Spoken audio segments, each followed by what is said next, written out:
My name's Stephen Collis. I'm a professor in the English department at SFU. I'm also on the steering committees of the Institute for the Humanities here at SFU and the J.S. Woodsworth Chair in the Humanities. And it's the J.S. Woodsworth program that supports and caretakes this event every year. I'd just like to begin by acknowledging that this event is taking place on the unceded and ancestral territories of the Squamish, Musqueam, and Tsleil-Waututh peoples. But I'm going to step aside here before we really get going and introduce someone who will do a proper territorial welcome for us, and that's Taylor McCarthy. Taylor is a member of the Squamish Nation. She is from the George family whose ancestors derive from Sinnock, or False Creek as it's often referred to today. Her passion for her culture comes from the land and waters. Taylor is a student at Capilano University in her fourth year of a communications degree. She values the transferable skills it allows her to give back to the community. Deep down, Taylor reveres her grandmother, who has taught her what it means to be a Squamish woman and to carry that knowledge in a good way. Taylor lives for incorporating her culture in everyday life and decolonizing one action at a time. Please welcome Taylor. Hot squile tanoyop, Ias chop, Taylor McCarthy Quien Sna, Tenachin Tla, Squahomish Oath, Eochten Sequetal. Good evening, everyone. My name is Taylor McCarthy, and I am from the Squamish Nation. Today, we are gathered on the Squamish, the Tsleil-Waututh, and Musqueam territories. As well, today we are gathered on the traditional village of Kum Kum Light, which also means place of maple trees. So if you could imagine 100 years ago, 1,000 years ago, the Squamish, the Tsleil-Waututh, and Musqueam people lived here, where it was laden in maple trees, cedar trees, spruce trees. Our relatives would be on the water, gathering shellfish, fishing for salmon, hunting elk, hunting deer, carving canoes, living in great long houses. And today, we still practice that rich culture. As well, I'd like to follow our protocol by sharing a song with you today. Kuksain Chin Lolam, Ti Tum Tum Slolam, Nath, Chawash Tla, Chief Billy. So the song is the Snowbird Song, composed by the wife of Chief Billy, who came from our northernmost village called Poyam in the Squamish Valley. So if you may stand as you're able. And as I raise my hands to each and every one of you for being here, it's my way of saying thank you, peace to each and every one of you, and welcome.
Thank you all. A Grace MacInnis Visiting Scholar Program was initiated through the Institute of the Humanities at Simon Fraser University in 1993. Ms. MacInnis was the first woman from British Columbia to be elected to Parliament and was the only woman in Parliament from 1968 to 1972. She was appointed an Officer of the Order of Canada in 1974, was among 7 women to be granted the first Governor General's Persons Awards in 1979 for their work in advancing the status of Canadian women, and was honored in 1982 by the Canadian Labour Congress with a sculpture and award for outstanding service to humanity. More than awards and medals, Grace MacInnis's true legacy was her unfailing support of human rights issues, particularly women's rights, both in Canadian Parliament and in her many roles as advocate and activist. As Rosemary Brown once said, quote, "She was a very courageous person, and I think that is what women got from her more than anything, that if you felt strongly about something, you should speak up and you should speak loud," end quote. It is my great pleasure to introduce this year's Grace MacInnis Visiting Scholar, Dr. Marie Wilson. The historic Truth and Reconciliation Commission of Canada drew this country to attention for much of the past decade, following more than a century of forced residential schooling for Indigenous children. The Commission concluded in 2015 with 94 highly publicized calls to action, addressing all sectors of society and an assertion that the hard work of reconciliation was just beginning. In this year's Grace MacInnis Award lectureship, the TRC's lone female commissioner, Dr. Marie Wilson, will reflect on the work of the Commission, the momentum of reconciliation, and the role of political leadership in ensuring its continuation.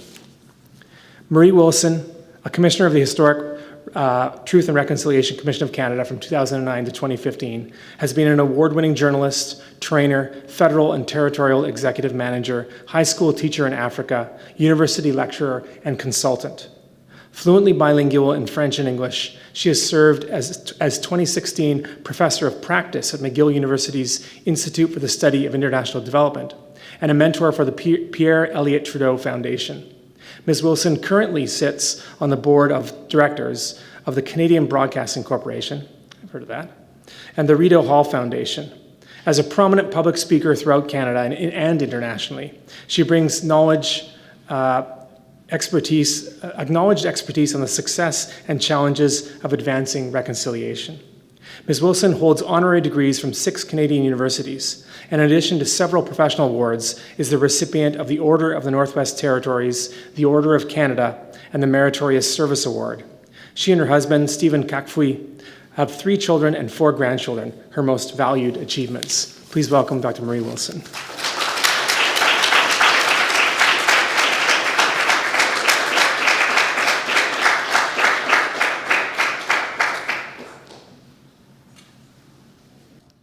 I want to begin by thanking you, Taylor, for the beautiful song. I spent a lot of my time as a commissioner in this part of Canada, and it's a very interesting thing how deeply those traditional songs register. And so it's with deep remembering that I hear you sing, and it takes me back to many rooms and many gatherings in this province. And it's a wonderful and rich memory of the extremely hard work that was done in this province. Thank you, Stephen, for your words. I seem to have a frog in my throat. I'm sorry about that. I'm just going to have a sip of water here.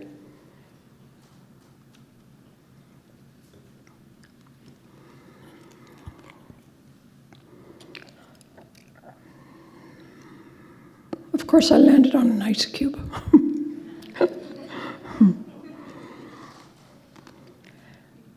I also want to acknowledge where we are and appreciate the acknowledgement of the Coast Salish peoples, the Squamish, Musqueam, and Tsleil-Waututh, and acknowledge where I come from as well, which for the past 40 years has been living among the Dene in the Northwest Territories. I'm originally from southwestern Ontario and of Scottish descent. And I say that because, partly because MacInnis is a very Scottish name, I can tell, and I think it's very important for us in the work of truth and reconciliation to be able to acknowledge in every way that we can for the big work that lies ahead, that this is clearly and simply not an Indigenous issue, but an issue that belongs to all of us. So I always took my role, not only as the one female commissioner, but as the one non-Indigenous commissioner, extremely seriously, while also, of course, holding to the fact that my children and grandchildren, as I'm married into the Dene Nation, are also intergenerational survivors of the residential school system, which my husband attended for many years. I would like to ask if there are any residential school survivors or intergenerational survivors in the room with us this evening. And to say a particular acknowledgement of you, because you're part of this huge and unfolding story that is Canada's story. It's not a dark chapter in our history. It is in our entire history. It is a story of schools that existed pre-Confederation, and it is the legacy that has continued on in the relatively few years since the residential school system officially closed. And now we are in the midst of the sequel story, which is the child welfare system, which is nowhere close to closing, and which needs to be very foremost on our mind. So thank you to those of you who come from that legacy, and to the many others of you who've come forward out of a different kind of interest. It would also help me to know how many of you in the room were able to attend any of the events of the TRC. I see the ages of some of you, and I think some of you are probably barely in high school at that point, since it started over 10 years ago. But are there people here who were able to participate? It's not a skill testing question in any way, but rather to help me know, because sometimes I feel a challenge of not wanting to talk down to people who already know a lot about these things, and at the same time realizing that we must not get tired of retelling the stories that many are just coming to anew or recently. And so I'll take some time to back us up a bit before taking us forward to the context of where we are today. I really want to thank Simon Fraser University and the Institute of Humanities and your school, Stephen, for the great honor of this award. It is, I have to say, an award that I was not aware of, this lectureship. But of course, receiving a very surprising and welcome call that I had been granted this 2019 lectureship award, I immediately started reading. And I realized that part of the reason I knew, in fact, not enough about Grace MacInnis is because her years of highest national prominence when she was in the House of Commons are the very years when I was mostly out of the country, either going to school in France for a year or when I was away in Africa. And I assure you, at that time, we did not have internet or Facebook or any of the other social media we now rely on. I didn't even have a telephone in those places, and spoke to my parents once in a 2-year period. So it's hard to imagine that. I would kill my own children if they ever did that to me, but it's the way it was. We didn't have even answering machines to leave messages. You called people on luck of the draw, and they were either there and you got to connect, or you didn't. And calls were measured by the $100 minute, and they were short, and they basically didn't scratch much below the surface. So I didn't know Grace MacInnis, but have been very honored to come to know her in that kind of way that you wish you had known someone because you know you would have wanted to be their friend. She clearly stood for many of the things I believe in and have in my own humble way tried to devote my life to.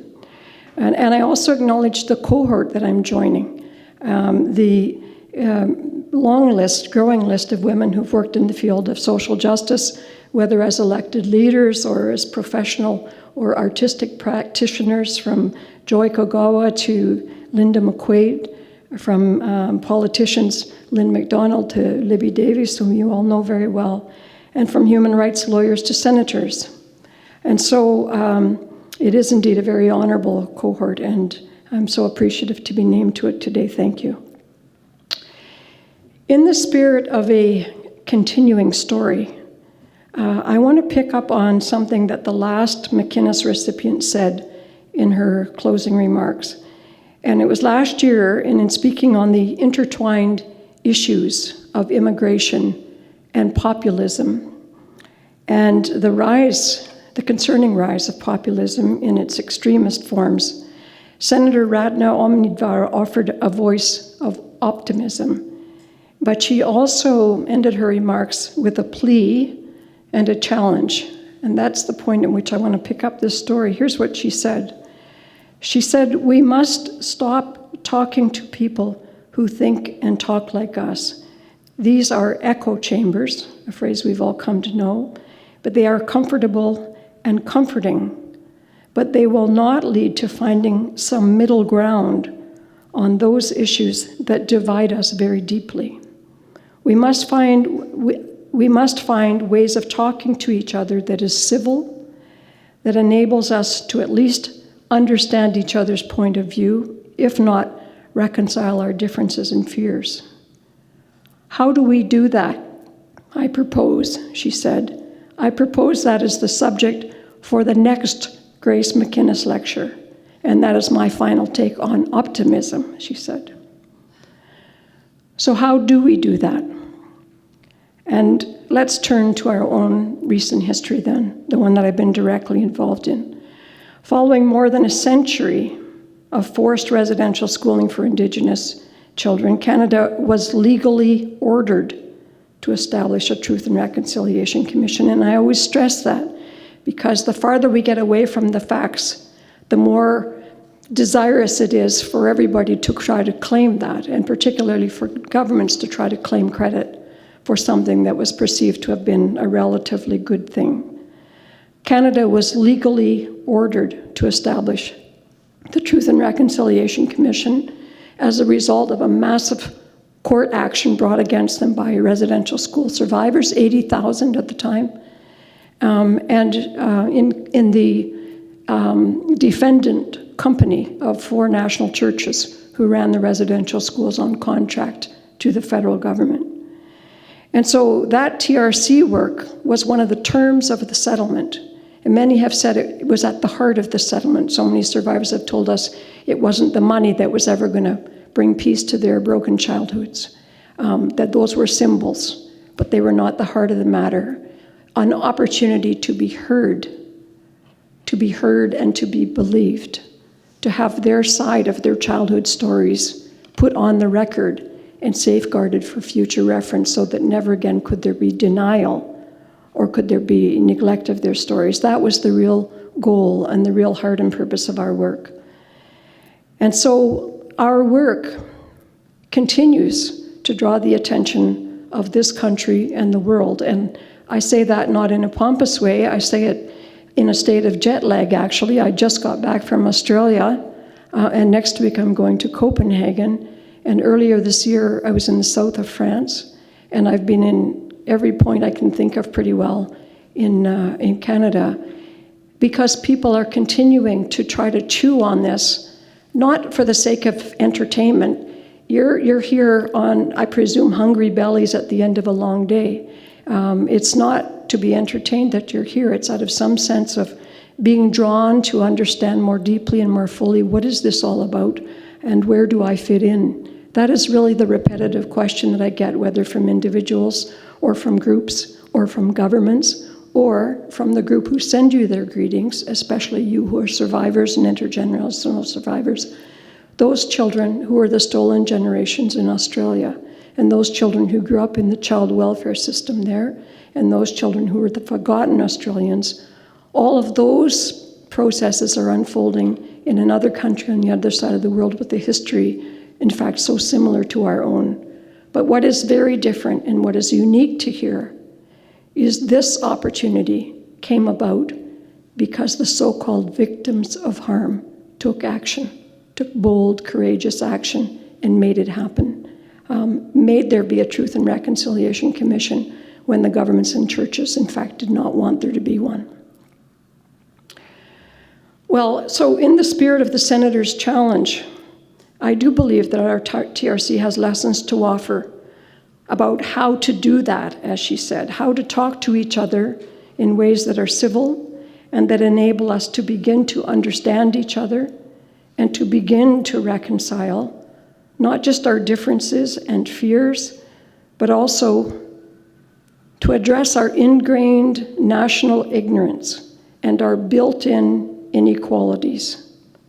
We need to begin to address that, and we need to face it honestly with humility and head-on. How do we begin to walk together in ways that move us from disproportionate poverty and oppression to equitable opportunity and justice? I was at an event early last week where our friend reminded us that in Canada, potential, of course, is everywhere in Indigenous and non-Indigenous communities. Potential is everywhere, but opportunity is not. And that's the inequity that we need to consider and to address. So let's begin there, if we can, by thinking about a different perspective on something we think about so routinely. We think about it annually. We think about September as back to school month. September, everybody cry month. Back of truck, all the kids gone, everybody cry. That's a different take on September. That is the memory or variations of it, back of boat, back of plane, back of train, back of bus, back of car. That's the memory that comes crashing in for tens of thousands of residential school survivors still alive in Canada today. Unnoticed, probably misunderstood, but it's there. And I heard that voiced so powerfully by a woman in the Yukon a few years ago at one of our gatherings there. It's one tiny September aspect of a more than century-long survivor story, and just one voice from the 7,000 who came forward to tell our commission about that story. It's the story of their broken childhoods, and it is the story of Canada's broken promises and wasted potential. And it is the story of resilience in the face of all odds and the hope in untapped potential that still lies before us. So let me pause then to make sure that we are all caught up by talking a little bit through the commission itself, and hopes I've got everything operating here. And I want to just quickly cover for you, I've touched on some of it already, why the whys, whats, and hows of the TRC in Canada, where we are as I see it, and it's a limited perspective, but on the momentum and the challenges of reconciliation, and then to reflect a bit on what I think of as the non-partisan role of political leadership. And I mean both capital P and small p leadership, in other words, including all of us as well, in ensuring the continuation of reconciliation, which we have said is for the long haul. So I don't know if you all know this quote. For some, it's highly repetitive, but it needs to be repeated. We mustn't forget where it came from and how long ago it was. This is from our very first Prime Minister, and it set the tone, and importantly, it set the attitude for how we would be governed and how those in power would see the First Peoples who were here before anybody else showed up and had been for anywhere from 10 to 30,000. You know, we've always been a multi-nation kind of place.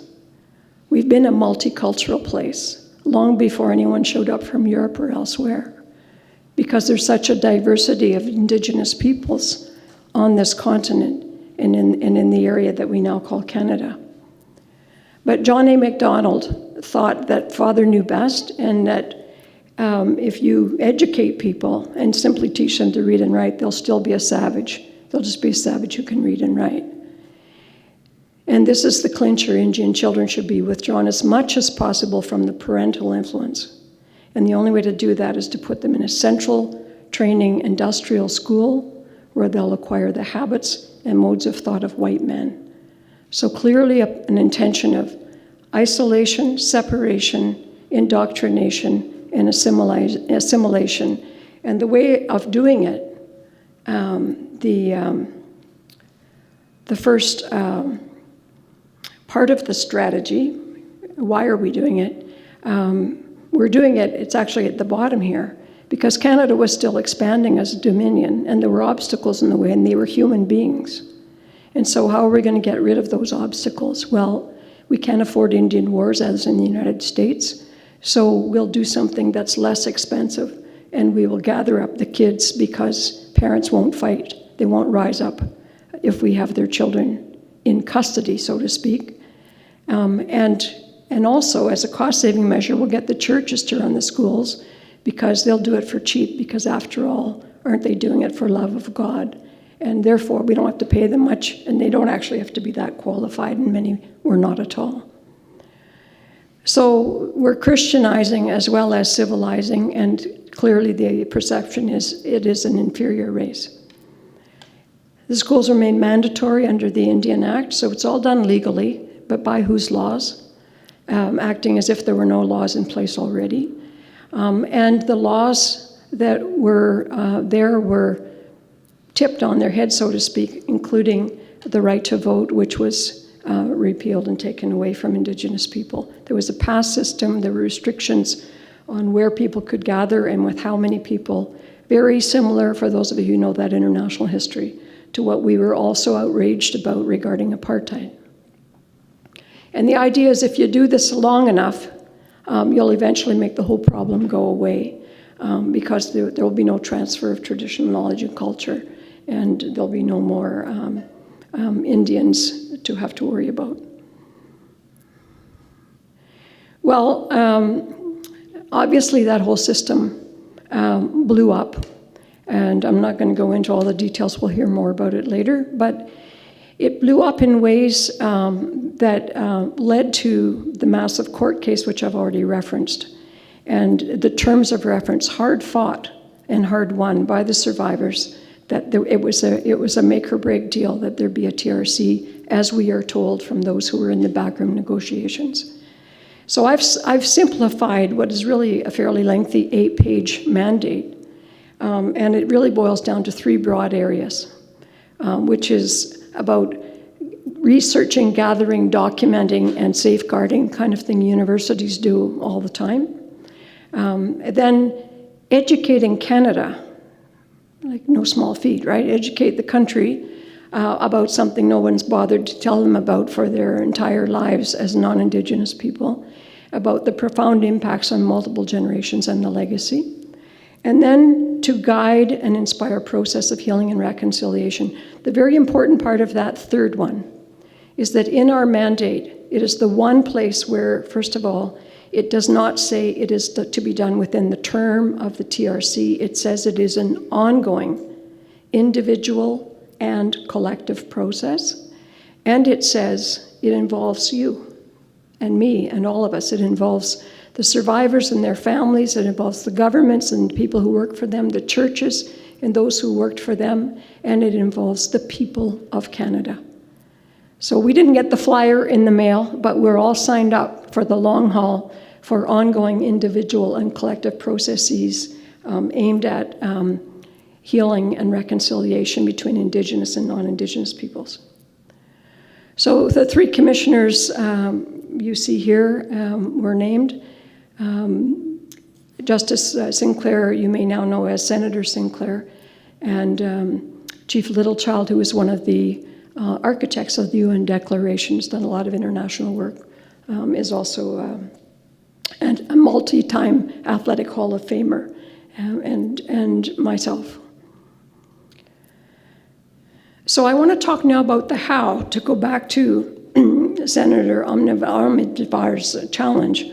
How do we do that? She was talking, of course, about immigrants and the state of the world and more migration than ever before in our world's history. But you know what? There's also more internal migration than ever in the history of our country. And a huge amount of that migration is from Indigenous communities into the urban centers.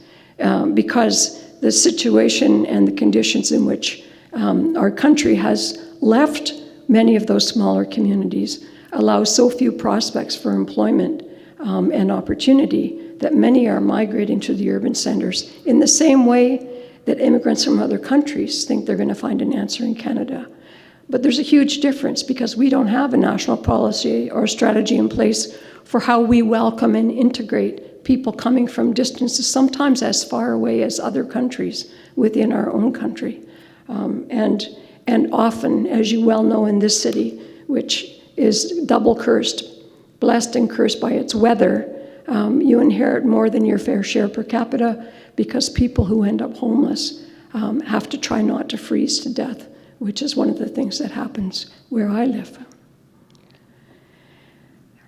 So how did we do that? Well, we kept the residential school survivors at the heart of our work. We had a standing survivors advisory committee that worked with us and walked with us on all manner of things, and we convened with them regularly to seek their advice and counsel. They represent all the regions of the country.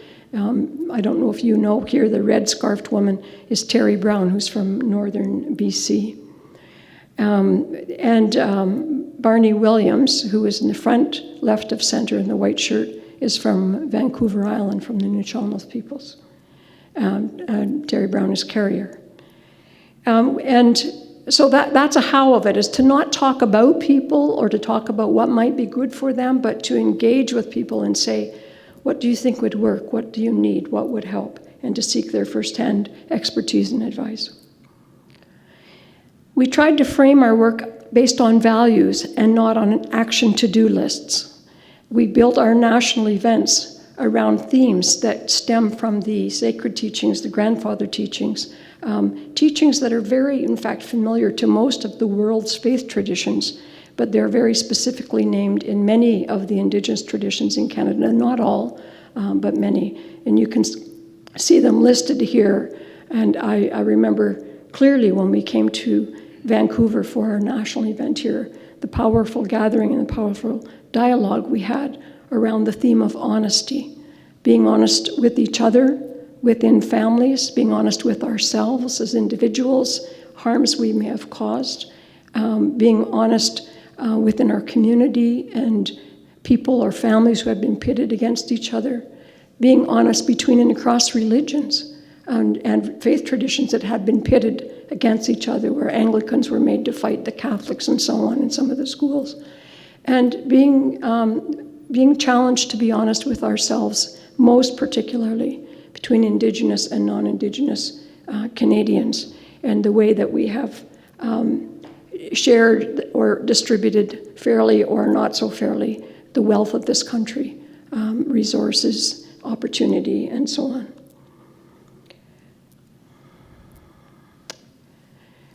The how question was also registering early on and naming from the very beginning what I already said, which is this is not an Indigenous issue.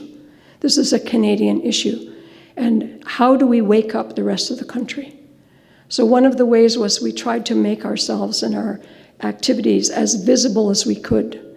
And we used the strength of culture, which was so stunningly beautiful, but was also loud and noisy when we needed it to be that, which was often based on music and things that are much more easily accessible in a universal way.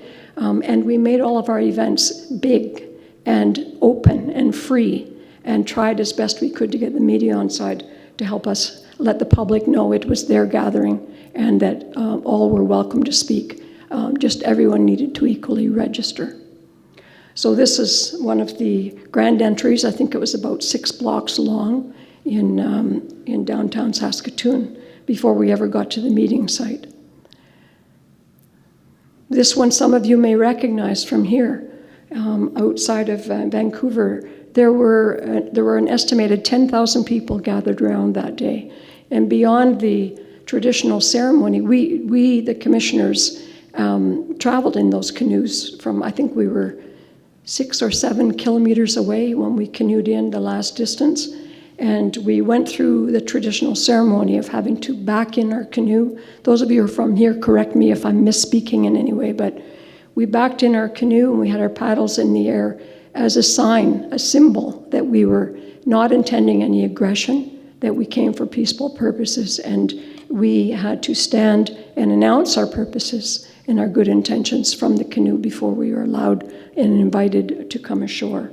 But it was for many of the 10,000 there, and including some young Indigenous people for whom these cultural things have never been available. It was also an opportunity to teach and to reinvest in cultural knowing and cultural knowledge and pride in such a beautiful ceremony, both visually but also spiritually profound.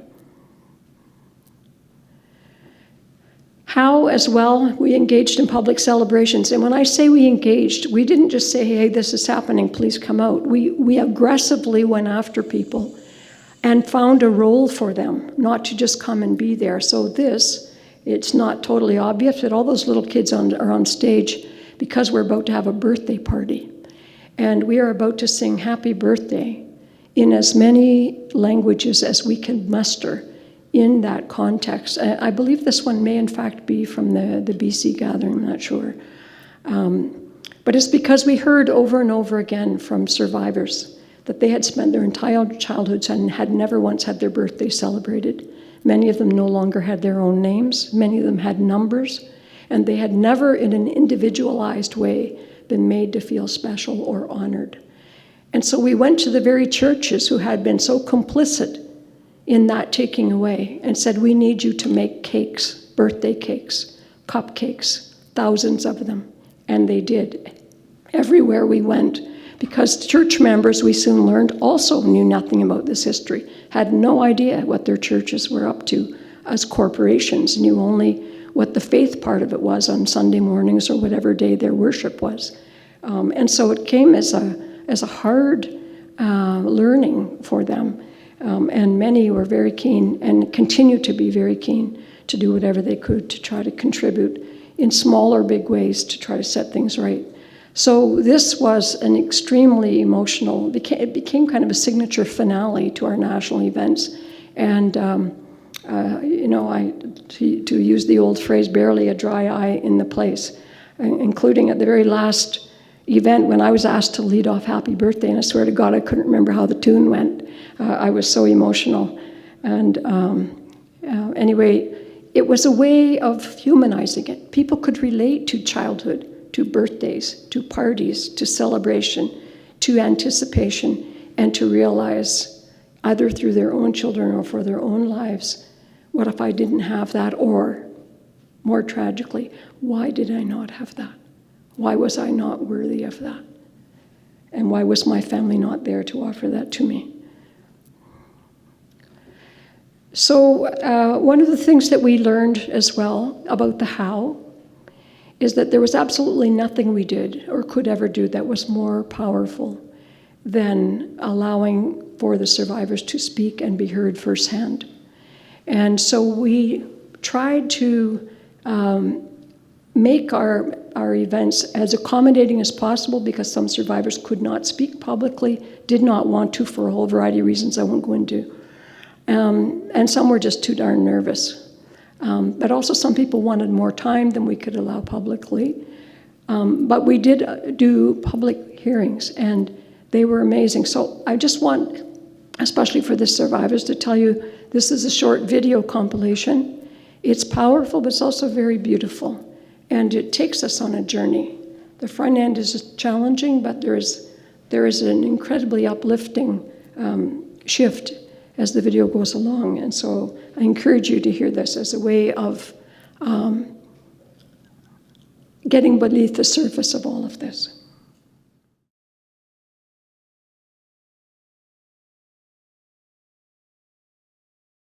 The very first time I talked about the residential school, I said it was just like I had these skeleton keys, and I went through a door in my mind, and I would go to each door and I would open them, and this one was fear, and this one was low self-esteem, and this one was sexual abuse, and the list goes on and on and on. I remember the loneliness, the crying, and being witness to all the abuse around me. I feel like I've been dropped from the sky. Nobody around me, strangers around me. They don't know us, I don't know them. I don't know how to socialize. I don't even know how to love. I went through sexual abuse. I went through physical abuse, mental, spiritual. And I'll tell you, the one thing that we suffer the most is the mental and spiritual abuse that we carry the rest of our lives. My mother and father had 13 children, and every single one of us had gone to residential school. I longed for the smell of spruce boughs and of the smoke, wood smoke. I longed for the taste of the dried meat and the dried fish. I was hungry for all of that time for my own food. And there was such a longing in my heart, such a loneliness for my people. This individual, this perpetrator of mine, this is what the individual first heard when he was talking to me. I said, I'm sorry. I said, I'm sorry because for the last 50 years, I've hated you and I've wanted to kill you.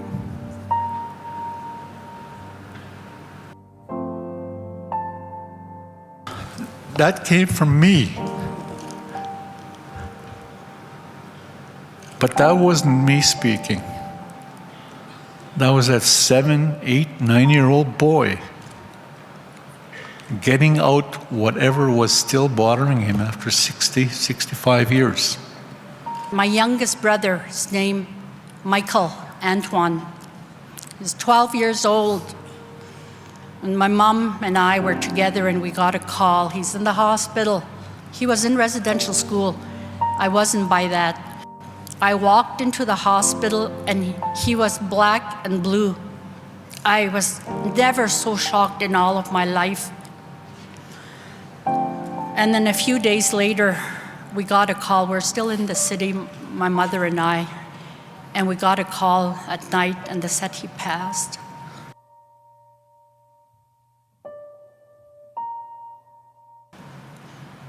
It's about us, it's about my brother, it's about the children that never came back.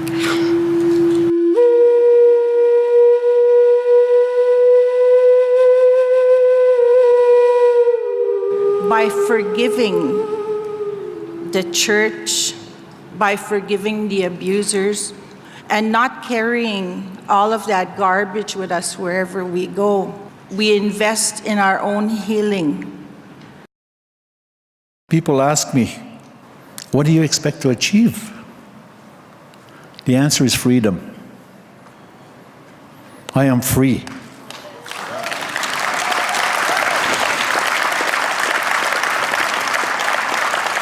Forgiveness is not for the weak.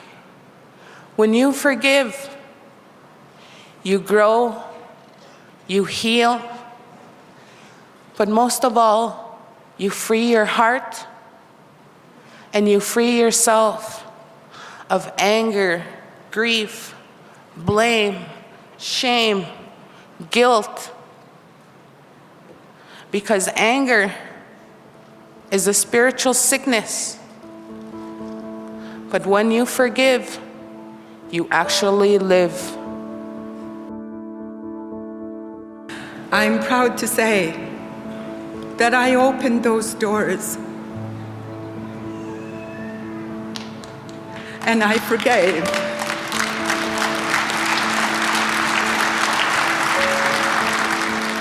Our failures fill us with deep regret. But as we know, regret and apology is not enough.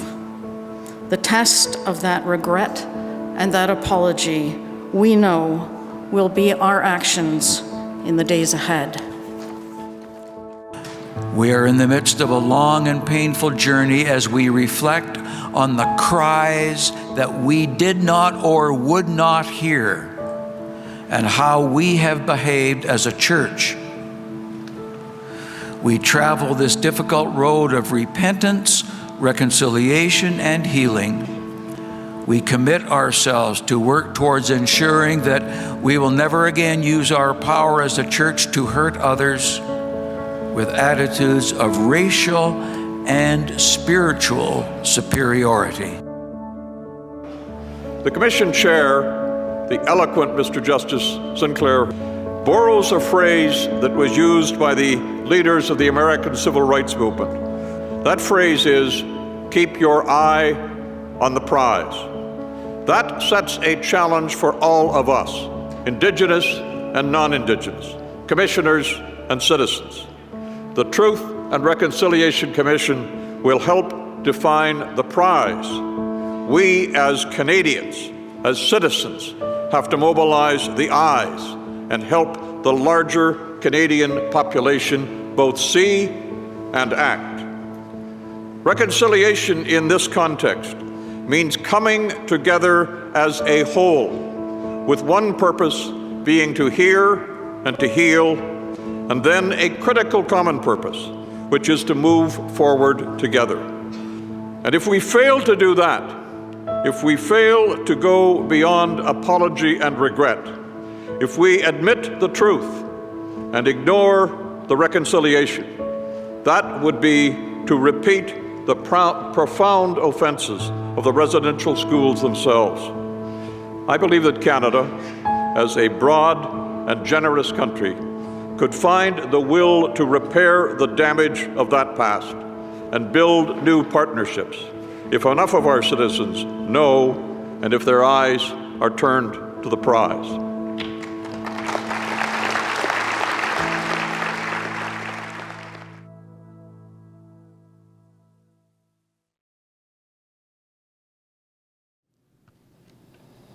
So moving then to the question of reconciliation itself, the what and the how of that. Oh, yes, sorry. The what and the how of that. We issued 94 calls to action, and I'm sure that you've heard reference to those. I would like to believe you have all read them, but I would like to say that if you haven't, I would really ask that as a minimum, you all read the 94 calls to action. But in summarizing a broad reach of what they say, the themes in there, you could say that it's plain in our calls to action that we need action in all sectors of society and all levels of government. It's not the rest of us sitting around waiting for government to fix everything and then complaining about what they're not doing. There may be room for some of that, but it's not all about what the government's doing. It's about all sectors of society. You know what your university here has done. You know what remains yet to be done. So, and you know in your city what has been done, many exemplary things compared to other cities, as far as I can tell, but what remains to be done. Healing and reconciliation is long-term. Therefore, we cannot afford to get sick of it. We cannot afford, as I feared when I walked into this semi-empty room, to think, okay, have we hit that point where people say, been there, done that, not interested in anymore? We must fight against that. We must not allow that, because I assure you from my daily conversations, there are many, many, many people in this country, including my most recent cab driver, who's a very nice man who plays meditation music in rush hour, but he knows nothing about the Truth and Reconciliation Commission or the work that he's implicated in going forward. Focus is needed across generations. In other words, it isn't over. And part of the work that you've probably seen for the First Nations Child and Caring Society is because we've replaced, as a country, residential schools with the child welfare system. And so many of those same children are now still in a different form of care, but still not the care of the mother bond, which one survivor told us was the greatest rupture of all. He said, when they took us away from home, the love bond was cut. And that was a more common recurring message in different words than any accounts of sexual abuse. It was the rupture from home that was the most universal and chronically devastating thing that happened. That we have to also not just talk about individuals. There have been whole ecosystems damaged here, family and community and nations, and we need to look at those broad things. So when we see a young person, such as Taylor here, stepping up, and perhaps you already were, I don't know, but in many parts of the country it is not young people who have been trained or prepared, frankly, in a confidence way or in a self-respect way to be able to step forward and represent their nation, either because they don't feel connected to it or because they don't feel that they've been taught the things they know to do that work. So there's a lot of rebuilding that needs to happen. And the education has to be for all of our children, so that we're not sitting here 25 years from now, our children saying, I didn't know anything about any of this, which is what we all said when we first started hearing about it. And we must, as the parents today and as the grandparents, fight against that and insist that it not happen. We need remedial education in all sectors and professions. I'm sure most of the professors in this university were not groomed with this. It's starting to change, but there's a lot of remedial work that needs to happen for professors, doctors, lawyers, nurses, and social workers, teachers, to be equipped to deal with their own previous knowledge gaps, but also to deal in a better informed and more sensitive way with the child and the children coming and the clients coming for them, the students in various contexts. And we need to focus very intentionally on orientation education for newcomers to Canada. We all know about this enormous migration. We all know that it is redefining the demographics of Canada. Those are all good things, but they are also trouble spots if we are not paying attention and conscientiously investing in newcomers to help them realize that wherever they relocate in Canada, they are living on someone's traditional homeland. And we need to make that a source of pride, I believe, and a responsibility, a shared responsibility for all of us who are already here and for our agencies. So the momentum and challenges, as I said to you, there is worldwide interest and witness. There is a false impression out there in the world, I'll tell you, that Canada's got it all figured out. And I say always, we had a process that seemed to inch us forward. We went about it in ways where we learned as we went along. It was far from perfect, but we tried to get better as we went along, and we tried to improve with each event. But there's nothing to brag about process that will be measured by outcomes and whether there's actually been any change in outcomes in 5 years, in 10 years, in 15 years, in 20 years, in a generation. And that's when we need to stand and be measured, and we need to be holding ourselves accountable on a daily basis towards that end.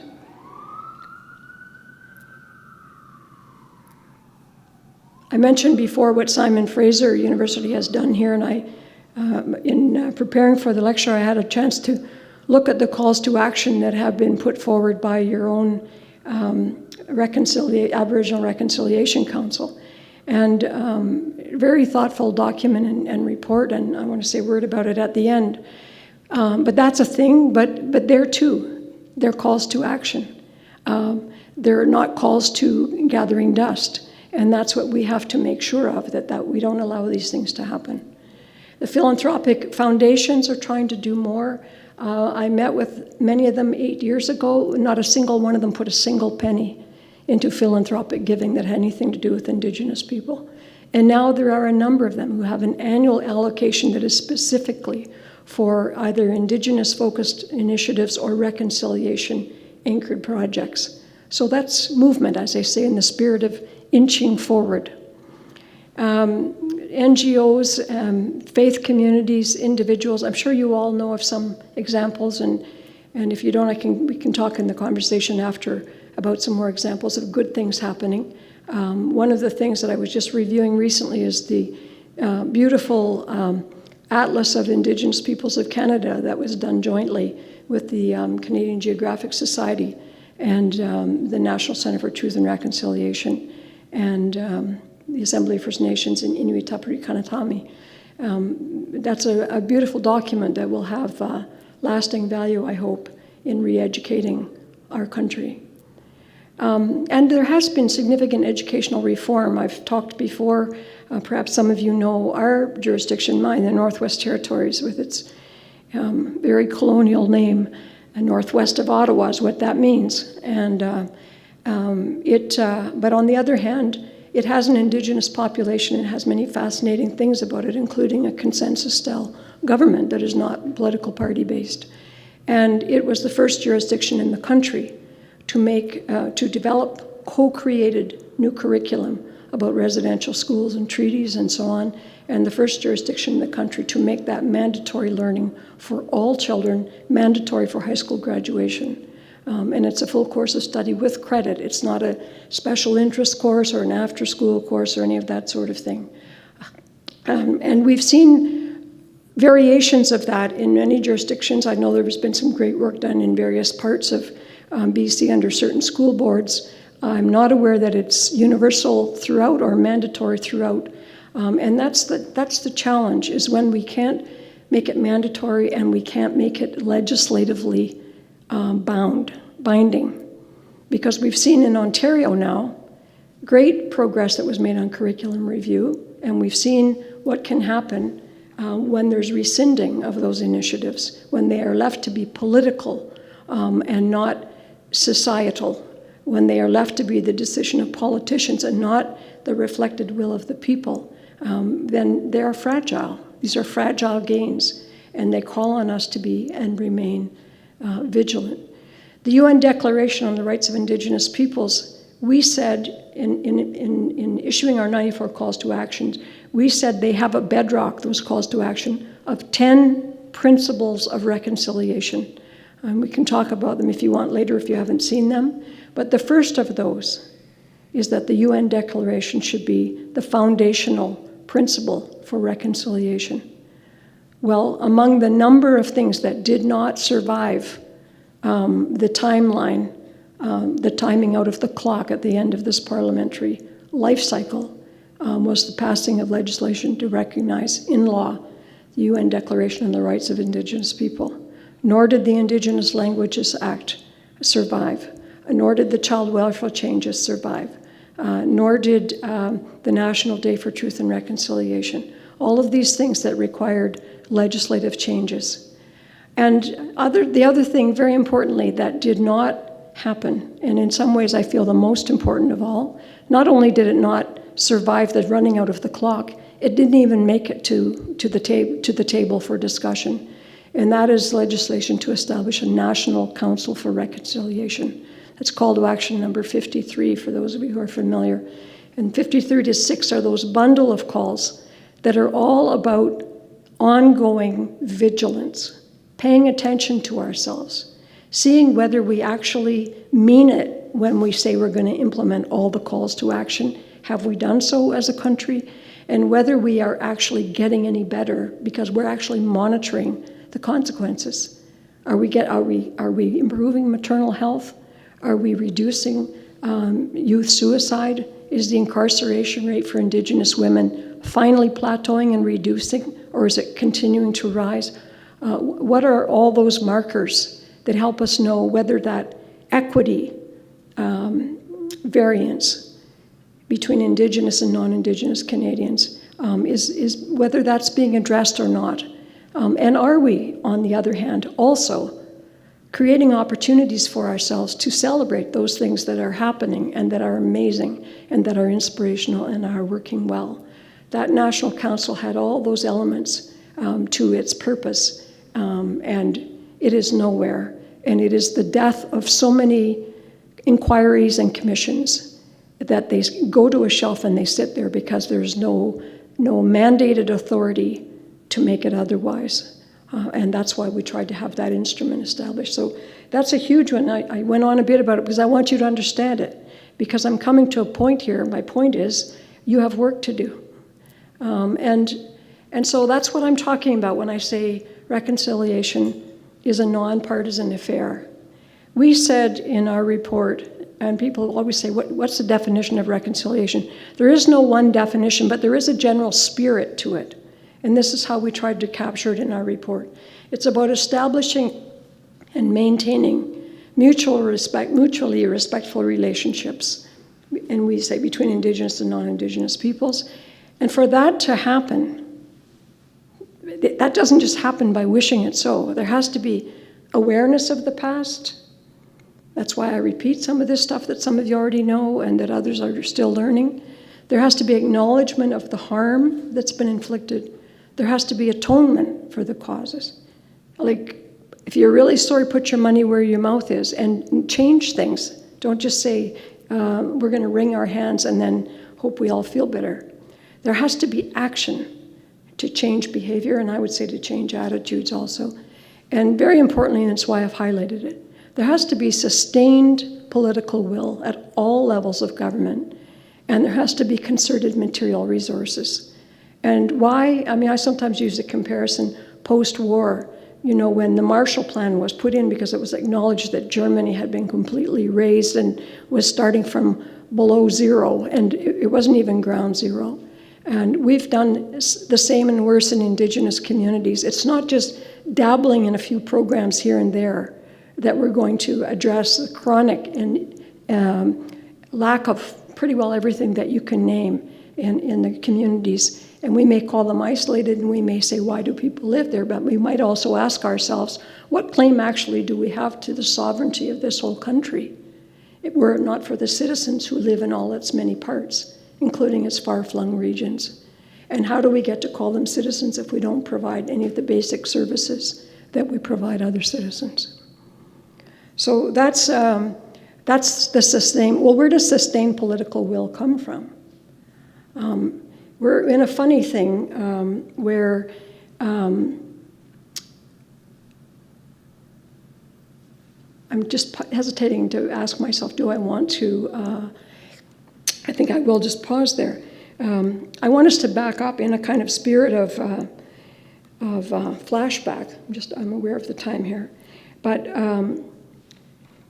to go back to the 2008 apologies, because that's where we often talk about the Harper apology, or the apology by the Government of Canada. And what I think we've forgotten, perhaps many of us did not know or didn't register if we weren't paying attention on Apology Day. It wasn't just the sitting Prime Minister who apologized. In fact, the settlement agreement was negotiated by the preceding Liberal government, and the Harper Conservative government inherited the legal obligations when they overturned that government. And so then they were on the hook for the things that had to be done. But on the Apology Day, on the floor of the House of Commons, all the national Indigenous leaders were, in an unprecedented way, on the floor with the elected members. And each of the national parties that had national standing at that time spoke. There were apologies from all of them. And I reference that because we're going into a federal election, and we don't know how it's going to turn out. I know in your own Vancouver hometown here, there are ridings here that have been represented by every stripe going. And some of them we don't know how they're going to turn out. We don't know how the country's going to turn out. And we need to make sure that whoever forms government after this election, that they are held to the promise of reconciliation. And so I just want to read a couple of excerpts from each of those apologies. So here was the one from Mr. Harper that we're most familiar with, just excerpts of it. On behalf of the Government of Canada and all Canadians, I stand before you to apologize to Aboriginal peoples for Canada's role in the residential school system. Canada now recognizes that it was wrong to forcibly remove children from their homes. We recognize it was wrong to separate children from rich and vibrant cultures and traditions, that it created a void in many lives and communities. We recognize in separating children from their families that we undermined the ability of many to adequately parent their own children and sowed the seeds for generations to follow. And we apologize for having done this. Then he goes on to say, the burden of this experience has been on your shoulders for far too long. The burden is properly ours as a government and as a country. And in a very real sense, we are now joining you on this journey. So did he mean we're just going to join you on the journey while we're in government? Because that's not what his words say, and as a country. He says the TRC is a positive step in forging a new relationship, but it's based on knowledge of our shared history, not your history, Indigenous people, our shared history, respect for each other, and a desire to move forward with a renewed understanding that strong families, strong communities, and vibrant cultures and traditions will contribute to a stronger Canada for all of us. So when the policy discussion comes along that says, what are the resources needed for strong families, strong communities, and vibrant cultures and traditions, including languages, might we remind the Conservative Party of Canada what was said on their behalf and on the behalf of all of us and their leader. At the time, Stéphane Dion was the leader of the Liberal Party. And he says a dark and painful heritage that all Canadians must accept as part of our history. And he goes on to say, today's apology must also be about the future. It must be about collective reconciliation and fundamental changes moving forward together into a future based on respect. It means we'll have to get to the bottom of what really happened to the many children who disappeared into unmarked graves. And I didn't mention that today, but I need to, because we now know that it's well over 4,000, and I understand from a conversation last week with the National Centre that they've confirmed positively an additional 400. So we're still piecing together, if you can imagine, the bits and fragments of documentation about the bits and fragments of these little lives that were lost in state-sponsored residential schools. And this means giving a voice to those who were silenced by Canada, giving a name to those whose identities were erased, showing respect to those we humiliated, and understanding the pain of parents and families who were abandoned and as a result of our actions destroyed forever. That means what you see on the streets and elsewhere, there's a reason why things are the way they are, and we in our country are that reason. We're that reason. We need to understand that. So reconciliation will require a commitment from Canadian society for action. And this means ensuring that all Canadians share in the bounty and opportunity of this country. And so on, he goes on. The NDP at the time was under Jack Layton, and I want you to start to hear the pattern. The Conservatives, Stephen Harper, where is he? The Liberals under, my goodness, I just said his name. Dion, yeah, Stéphane Dion. Where's he? The NDP under Jack Layton, we know where he is, and he's had 2 successors since. But here's what he had to say. Because of Canada's policies, those who survive learn to be ashamed of who they are. The destruction of family and community ties, the psychological wounds, the loss of language and culture, and substandard education all led to widespread poverty, which remains rampant in First Nations, Métis, and Inuit communities today. So when I talk about distribution of resources, when we know that we have resources for foster care, but we don't have resources for poverty-stricken single parents or other families who are trying to make a go, it's about distribution of resources and the values that lie behind our decisions around that. He talks about the importance and the accountability of the House of Commons. Our laws passed in this House put the residential schools into place, and it kept them going for many years.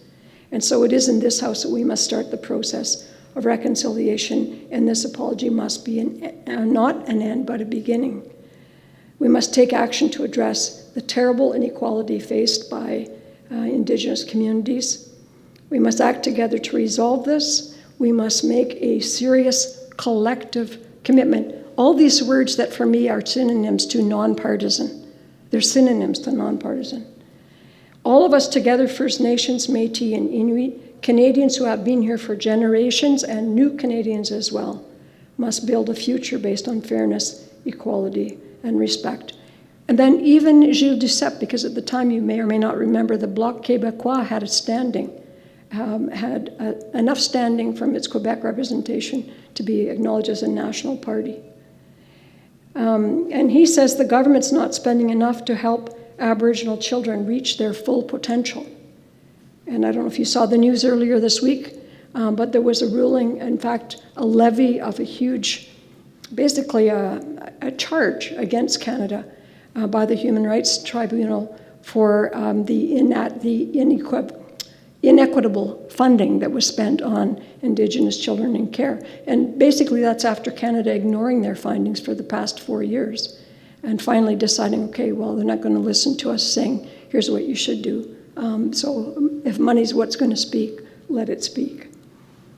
But he's saying, Gilles Duceppe, that the government's not spending enough, so he knew that back in 2008. And he said when problems occur that affect children, the government recommends that the children be taken out of their community for their own protection. And in a way, the government is repeating the mistakes of the past, said he.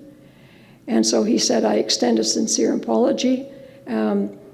We need to move forward with a relationship of mutual respect that can only be forged between nations, and perhaps in a somewhat self-serving way, I can't be sure. But he says, I extend a sincere apology for the past, and I invite us to build the future together as nations. So in short, with all of these promises kept, we must remember that they existed, that all parties are on the hook for them. They're on the record. It's in Hansard. It's something that was just kind of said on a street corner. And we have to be the continuity, because it is very possible that the leader of the Conservative Party incoming does not know intimately what the previous leader said, or that the leader of the NDP knows fully what 2 leaders ago said, or even that the leader of the Liberal Party knows what he knows what he said, and we all still remember what he said, which is that he will implement all 94 calls to action, and so far has not been able to deliver on that. But we need to be the continuity for those parties where there's been an interruption in leadership so that the promises are held. Well, I want to, in other words, remind us all that reconciliation is hard work. It is for the long haul. It is not an Indigenous challenge. It is a Canadian responsibility. And I want to circle right back in concluding my remarks by reflecting on the life and public service passion of the namesake for this evening's lecture, the Honourable Grace MacInnis. And just imagine her place in 1968 as that only woman elected to the House of Commons. And in a way, I feel if she can fight that battle as a lone voice, we can surely fight it as an entire electorate with many voices that can be brought forward. We know that despite her campaign for women's rights and for affordable housing and for abortion, we know that those gains that were made on the abortion front, for one, those are being challenged by populist groups, not yet in this country, but elsewhere, and creeping in as everything else seems to. We know that affordable housing, if anything, is in more need than it ever was before. We know that the issue of being a feminist can be used as something to stand beside, but not necessarily something to honor when it means truly listening to each other, and we need to be vigilant about that. She didn't call herself a feminist, according to the things I read about her, because she was strategically smart. And I think we all have to be strategically smart. We have to figure out how to get people into the middle of the room of a conversation, how to do that. I hope some of the ways that we did things in the TRC, about creating safe space, about honoring the participants, about making the welcomes, about reaching out and giving specific purpose and witness responsibilities to those who wouldn't otherwise have shown up, that we can learn from those things and make it our purpose to create circles where meaningful dialogue can happen. Because the hardest thing of all is trying to reconcile with strangers. And we've been allowed to be complete strangers to each other in this country for most of our history. In one of her notebooks, Grace MacInnis apparently wrote in the 1960s, just before she was elected to national office, she wrote an entry in one of her notebooks, and it said, "Waiting for what?" ? And then it was noted, interestingly, that 40 years earlier, in the 1920s, she had made a very similar entry. So she was constantly, it seems to me, on the lookout for what's next, what's the next window of opportunity. For her, that was written just before she decided to run federally, and successfully at that. But I think the question becomes ours. Waiting for what? What are we waiting for? We bragged an election cycle ago that the world needs more Canada. And I think we are at a place, perhaps, where we might say, Canada needs more Grace MacInnis. And we are in an election environment where we have an opportunity to be those voices, to be that courage, to speak up and advocate for what we know and for what is right, for this national challenge that's before us all.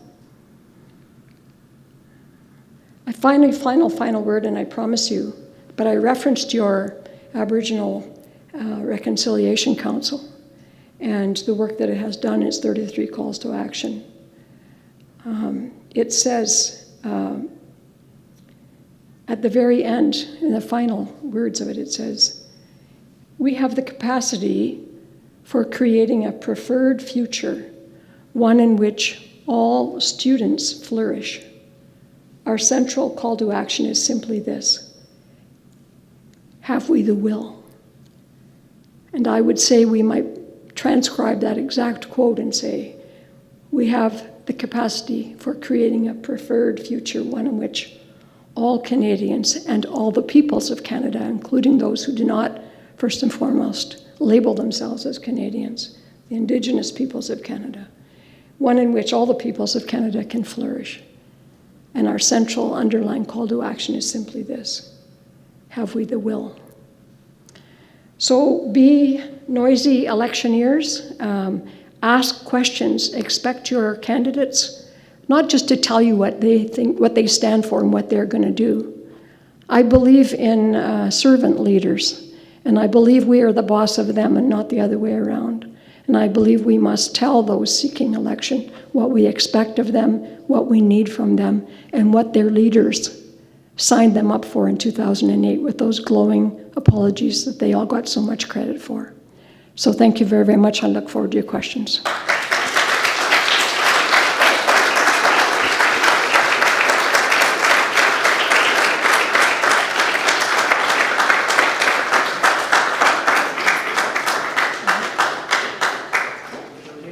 I'm fine. Yeah, I will have a seat. We have time for some questions. There's a microphone in the middle of the room.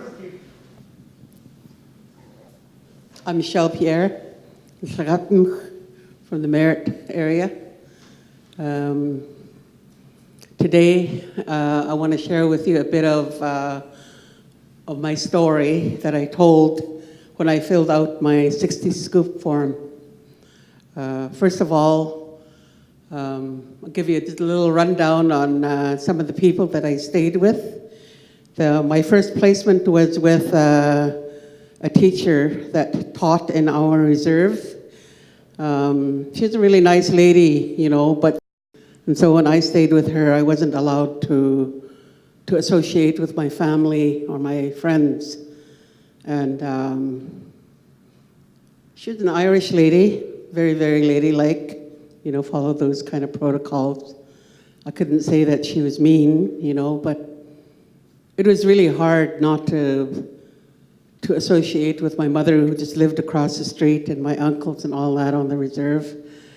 And but she said that they were bad influences, and if I wanted to amount to anything, I should stay away from them. Which meant, I couldn't speak my language, and all that, And when I filled out that 60 Scoop form, they did mention, that it was just for people that had to stay off reserve. And just recently I heard, that they were going to include the ones that did stay on reserve, so I'm glad about that. I hope that's true, because the people that were, put in with on the reserve, can be just as, detrimental as the ones off reserve. And so anyway, it ended up that her son married one of my cousins, and they had a son, and she was also forbidden not to have anything to do with her family. She couldn't even bring her son around, to her grandparents and everything like that. And when it proved, that she couldn't stay away from her family, her and her husband broke up, and the grandmother and the son took full custody of the son, of the baby that they had. And any visits that she had with them, was totally supervised. And they eventually moved up north, somewhere up the Yukon or something like that. And she never really seen him again. And I don't know where he is. He'd be in his mid-40s now. I tried contacting him through Facebook and that, but no answer yet. So I don't know.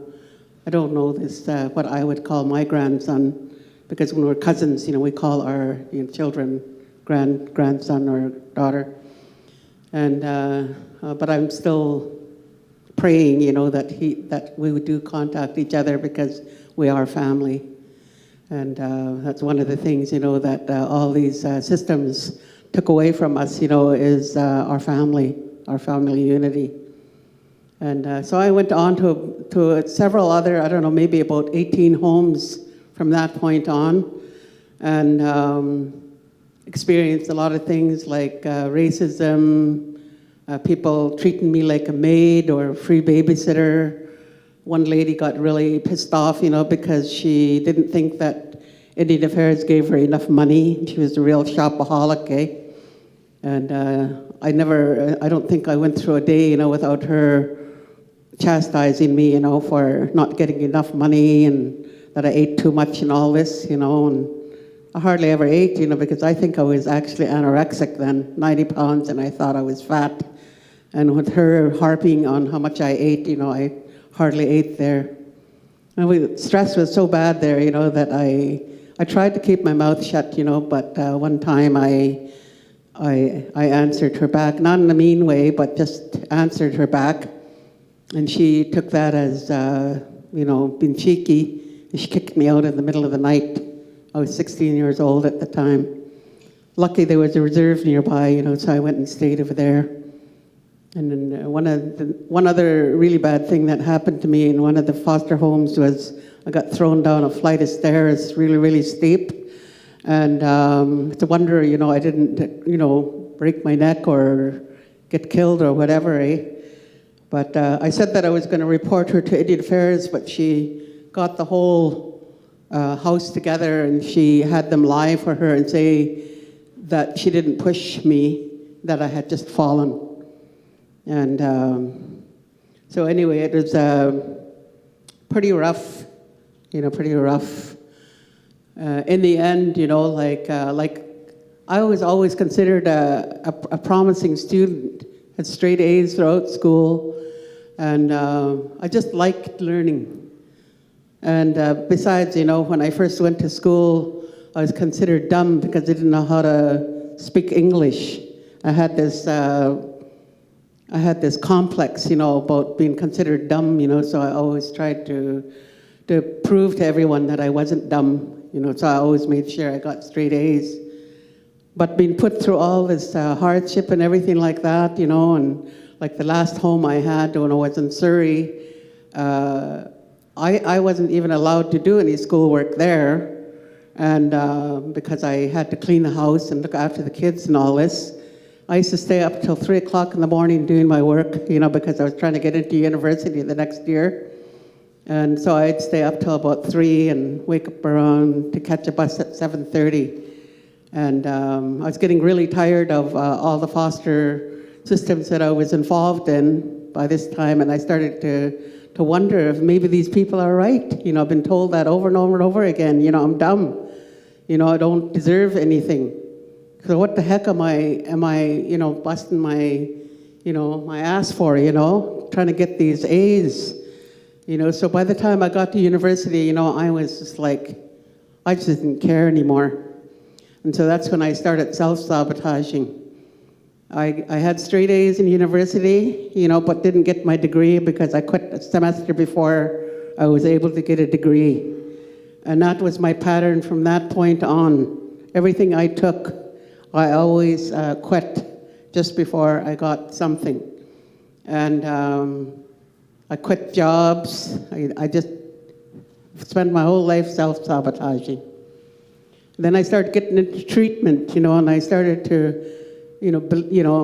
I was listening to all these people saying that I deserved the best and everything like that, and I thought they were just full of bull, eh? They're just trying to make me feel better, they feel sorry for me and all this, eh? But gradually, as time went on, I started my treatment, back in the mid-'80s, and had 28 years of sobriety, by the way. Alcoholism was one of the things, that I sank into, when I was in the mood of giving up. So anyway, by the time I recovered from all that, I had lost a sense of my former self, that child I was, back and when I was 7 years old and sent to the school on the reserve, and then at the age of 9 sent to residential school, and then been put in foster care from 13 on. So anyway, but I just, I always like to be positive, eh? Like even though I went through all that, this is how I ended my story. So I'll read it to you, okay? However, I never forgot the joy of being a precious child to my grandparents, my parents, before the system took over being the parent. My uncles, my aunties, before they drowned in booze or murder. My community, who once did everything together and looked after each other. And raised each other's kids. I saw that when I was a child, and that's what I want now. I have a granddaughter now, and no one is going to take her away. And she will be taught that she is a true gift from the Creator and that she is blessed. She has life. Life is sacred.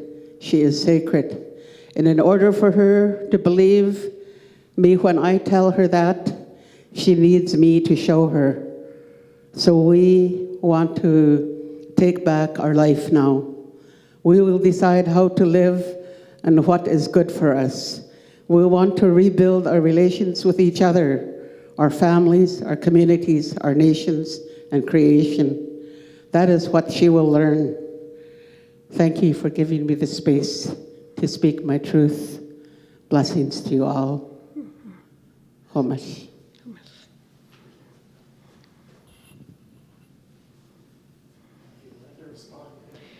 No, I just, I thank you for sharing that. I heard it all, so thank you.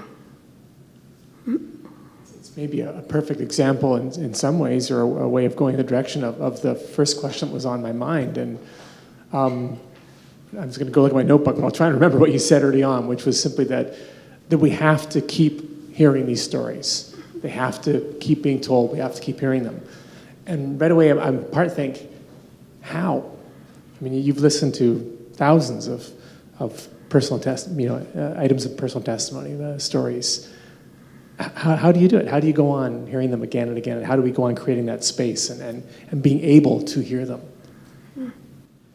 Maybe an unanswerable question. I mean, the question is a two-part one. One's a practical one, and one's a spiritual one. Really, it's the practical one. I'm riding the wave of interest, if I can put it that way. I try really hard to never say no if there's an opening of interest, and I try to be clear about the kinds of things that will make a gathering worthwhile. Because as long as there's interest, I'm always afraid that it will die out and no one will want to talk about it anymore. So I do feel sometimes I get tired too, I have to say. But I feel as long as there's interest, there's hope. Because especially when people are hearing about these things for the first time or it's still relatively fresh, the challenge is for them to then go and tell other people and to make sure that they're not just keeping it to themselves, but rather they're provoking themselves to, ask a question, how might I do that? So I think here at the university, it seems to be there in some of your calls to action. I don't know whether you're enacting them or not, but to make sure that the same old people who always made the decisions about everything are not the same old people who still are, that you're checking who's in the room before you decide things. And if you don't have the right mix of people in the room, don't decide yet. Wait till you can rebalance the room. I think that's one thing. For me, to the other question of, if your question in part is how do I self-manage around that, it is, I've said this from the beginning. It is hard to listen. I've listened to thousands of stories. I realized at one point I've heard more residential school stories than anybody in the world. I realized that at one point, but all I had to do was hear them. I'd hear them with my heart. I didn't have to live them. And I'm an adult. I wasn't a child when that happened to me, and I think we have to reframe those things and say we are grown-ups and we have tools at our disposal to take care of ourselves, and we need to find those for sure. But imagine the resilience of the children who lived through and who are with us to tell the story of that and to teach us today. That's where the really big question is. How did you manage to do that? And I think it's people who know how to transform adversity into a strength and into strengthening. I think that's what scar tissue is all about. It's we can't make the incident go away, but we can find ways to move forward. But very rarely can that be done alone. So the other part of the answer is we need to find ways to bring people together. I saw over and over and over again with the commission people who came forward out of curiosity with no intentions of speaking. And then because of the way that we tried to hold the space, because of the way we conducted our business, and because I think of the heart that we brought to it, people always at every event came forward saying, I had no intention of speaking today. But now that I see how it's happening, and now that I've heard other survivors speak, I'm encouraged by them that I do have something to say. So it kind of fed itself in a way, but our job was to create the space to make that possible. Sure. Hi, my name is Grace Tate. I'm from the Tsimshian Nation, out of northern BC. My family is originally from Kikala on my mother's side, matriarchal, and we come from the family Jibisa. Time immemorial, our family has been in the Northwest Coast, and I'm still here. Mm-hmm. I want to thank you for having today to open up this conversation again for many of us who want to share the positive things and want to work with those that want to work on making it, honoring this honoring the work that has gone before us, so it's not a report on a shelf. I want to thank you for speaking today and reminding us of all the hard work that went into all the stories of those remarkable survivors. I'm an intergenerational survivor. My father went to the worst residential school here in BC. He's no longer here. And he did not get to publicly talk about his story. The thing that our family has always kept in mind is that we stay positive, we try and work on ourselves, and we do better for our children. So I currently work as the Associate Director for the YWCA Metro Vancouver Crabtree Corner community, where I see incredible work done each and every day from the women of our downtown Eastside neighborhood, about the support that they give each other even under the most dire circumstances, and make things happen because they have to. So when our offices are closed, they're out there in their neighborhoods helping each other in some of the toughest situations. And so part of that is by reminding people that our community is also made up of wonderful things, supportive, loving community, and I actually grew up in the downtown East Side. I've been working in my community now for over 26 years with children and families. And I want to thank SFU for allowing this to happen, encourage with your TRC recommendations also is to have community as part of that. A lot of these women have begun to publicly speak themselves. I only heard of this event today where another wonderful mom sent it to me on Facebook. And so I'm really appreciative of her for doing that, because there isn't enough in our city. There actually isn't. And we need to continue this to happen. If that's in partnerships with organizations like mine, we'd be happy to talk about that. Exchanges are important for these dialogues to happen, especially for your students. And the shared stories that we have in common by many newcomers also. We have more in common than we do have not in common. There's a lot of realities that we share with our elders program, where we learn from other grandmothers and aunties. In their country, they practice some of the same things us Indigenous communities did here. And getting that back and finding that commonality and people becoming friends and neighbors like we used to be. And so I really just wanted to say that, because I know that we can get lost in the emotion and the devastation, but we always, it's like the Phoenix story. There's amazing things that happen. And like this wonderful woman said, you know, coming out of it and realizing where you needed to be and you needed to share and say what you needed to do for yourself is amazing. And thank you for doing that. And all of this kind of thing, for us working together, we've come so far away from it in our neighborhoods and communities. We need to get back to that. So if you need me, I'm offering myself to come in and chat anytime I can make it in my schedule, and to mentor and bring along those women if we can find that way. My organization would be open, because we have our own TRC committee, is combine these things to make it larger and more robust. So I appreciate everything that you brought today in terms of reminding us where this came from and what we're missing, and with election time, how important it is to continue this conversation. Haichka. Haichka. Thank you so much for that. And if I may just say, I really appreciate your remarks and your sharing as well from the 60 Scoop perspective, which is, you know, part of the "it ain't over yet" story. It's still unfolding. But I do want to make plain that I wasn't in any way trying to put a lesser light on many positive things that I know are happening, but rather just to focus on the moment in time we're in, which is election time. And we get a moment where we can hold people to account and ask them pointed questions that we expect them to have proper answers, informed answers to.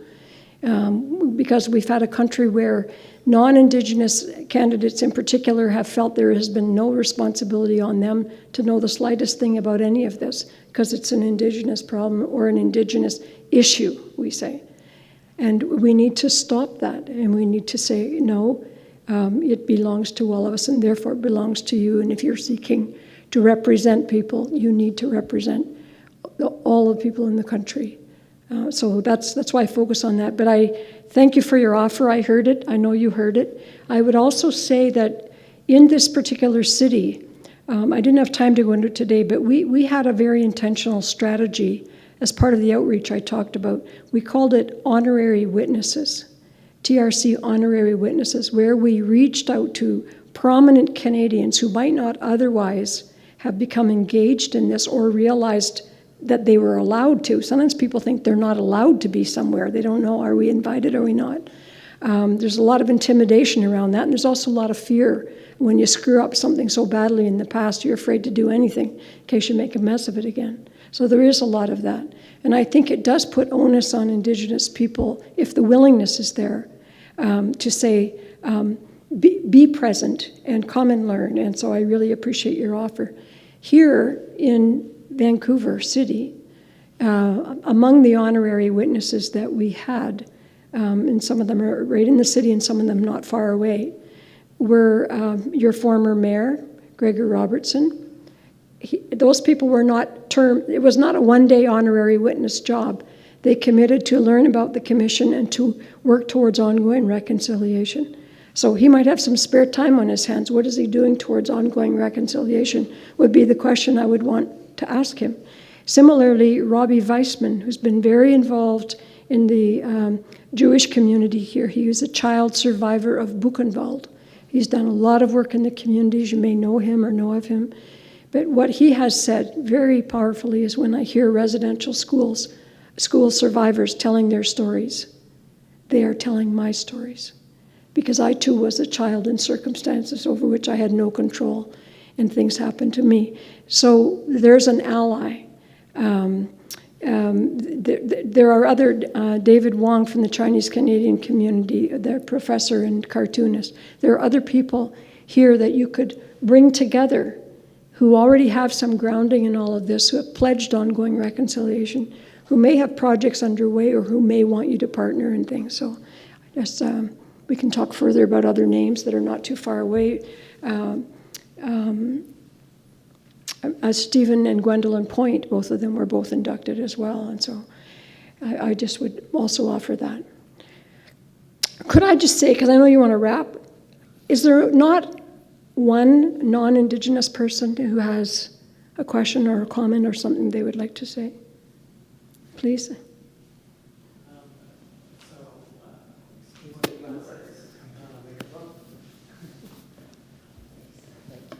Excuse the glasses, I need It's okay. to see. It's okay. So when I listened to this, I came to this through the work, through working with Bruce Parisian and Leslie McGarry at the Victoria Native Friendship Center and Stephen Point as well when he was in Government House as a project supervisor with Canada World Youth. And what I observed in my time in South Africa, the legacy of apartheid. And it was brought to my attention that there's a link between the architects of apartheid and drawing inspiration from Canada's Indian Act. I wanted to know if you could comment on that. That's the first bit. And the second bit is, in South Africa, I saw how truth and reconciliation has been used to as an opiate for the masses, so to speak, where the calls to action haven't necessarily materialized the way the hope was. In this context, I'm wondering, when I hear about children being murdered and other unnecessary violence, is there a movement to bring people to account in terms of criminal charges? Had a Euro-Canadian child been murdered, what would have been the consequences versus a person of color or an Indigenous person being murdered? And where are the perpetrators, the living perpetrators, being brought to justice? Two parts there. So I'll just say quickly that in terms of the comparisons with South Africa, I don't know that policy trail, but I do know that I'm very aware of that connection having been made many times over. And I think the reason people cite it, and there was a particular diplomatic trip apparently I think in the 60s where a delegation from South Africa came to Canada. But then the reason people reference it often is because we are a country that has known more about South Africa than we've known about our own midst. We are really good at being critical of everybody out there. We have a hard time with introspection, especially when it is when we're not the heroes of our own story. And so I think that's why that connection has been made, is in a kind of circular way to say, well, if you think South Africa is so bad, and you have all said you do as a country by our sanctions and everything else, then maybe you should be aware, people of Canada, about this connection. To me, in a way, it's politically interesting, but practically it doesn't matter. What matters is what happened here, what we've inherited, and what the heck we're going to do about it, and what are we doing about it. And I know lots of pockets of Indigenous brilliance across the country, and I know some projects among non-Indigenous people, but I know that things are being done on a shoestring when there should be proper resourcing. I know that things are being done on the basis of one person with a passion and a good idea when it should be systemic change. I know that things can happen if there's one good elected leader, but if they change office, it can all fall by the wayside. I know that after the apologies themselves, there was a school in northern Alberta where a new Canadian teacher devoted a week talking about that apology and the significance of it in a social studies class. And in the same province, a teacher in the southern part of the province, in the Calgary area, said, we're not allowed to talk about that because it's too political. So when we leave things to individual interpretation or decrees as opposed to legislated will and direction, we can't expect a consistent outcome, and we need to address that. On the other question of what the South African thing, the opiate, I mean, without going into a lot of detail, there's a very, very big difference between what happened here in Canada, and that is this. Our TRC was a post-judicial process.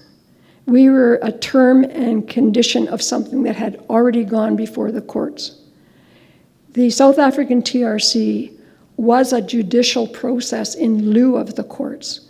And so they had powers of subpoena, they had rights to grant amnesty, they could recommend compensation dollar amounts, which they were very slow in doing, and I'm not sure that's even done yet, and land acknowledgements and such. We didn't have any of those authorities. Our job, that's why I talked about the big three, really was educate, educate, educate, document, document, document, and do whatever you can imagine to reconcile, to inspire reconciliation for the long haul.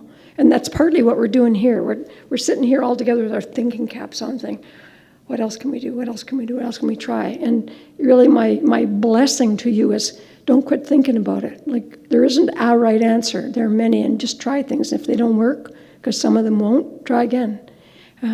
My friend Dr. Tamara Soma, who's here with me tonight, who's a professor here at Simon Fraser, has done an extraordinary amount of work in the area of food security and, well, I'll just say that as a general label, but inspired about the subject of reconciliation and how to factor that in, redefined a lot of her work so that issues around traditional knowledge about food harvesting and the sacred relationship with food and food preparation and so on. I'm misspeaking tomorrow, so forgive me for that, and I don't mean to center you out. But so what is it you do, and how might you redefine that so that it has a reconciliation lens built into it and allows you also to be enriched by the process and to make new friends and neighbors and to to make new partners and to create new partnerships. And I know Tamara has done that, and I've heard our friend from the Y offer that as well this evening. So that is the way forward. The question is not what are the answers. The question is how do we gather to ask the questions? And the answers will start to flow, or possible answers will start to emerge, and then you try things. And we tried things with the commission, and we refined and chopped and buffed as we went along and tried to get it better and tried to get it right. And some things worked terribly at the beginning and worked better as we went along, and some things worked really well at the end, and we were kind of amazed at our own good fortune. So it's you learn from each other, and people teach you what you need to know as well, if you just get the right people in the room. That is like wonderful words to end on, but now we have more hands in the air, don't we? A brief comment or question? Thank you. Sure. That's all right. I really, really feel like I need to say this, but we've been given all kinds of reasons why the Indigenous people were put through all this, to make them better human beings, to be less savage, etc. But when it comes right down to it, right from day one, right from first contact, it is all about land. They wanted our land. They wanted to make money. They wanted to create their railroads, etc. And today they want to push pipelines through our land. And all the decisions that were made before to control us, to be the government to be our parents instead of our parents being our parents, and to be raised by the government instead of our communities, it was all about divide and rule. And we're now, we're all in a state of poverty. We are the poorest nations in this land. That is our land. We are the first people of this land, and yet we are so poor, we can't even put food on the table. And so because of that poverty, a lot of people are making decisions, that other people in their community don't agree with. A lot of us want to protect Mother Earth, but there are people out there, who are tired of being poor, and they want that little puny amount of money that they're offering, these billionaires who don't even need that money. And so the aspect of divide and rule is still going strong, and we really, really need to look at that. Why are they doing all this? Why is the government protecting the industries instead of us? Why are the cops been called on, on our people that are trying to protect the land, and they don't even touch the industries? So that is one thing that we really, really need to look at and work on. How much? Thank you. Thank you for taking us back to the land and the real material political history of that. Agreed. Thank you, everyone. Thank you, Marie, for that wonderful talk and for, as you said, keeping this process going and keeping these spaces open. Thank you so much.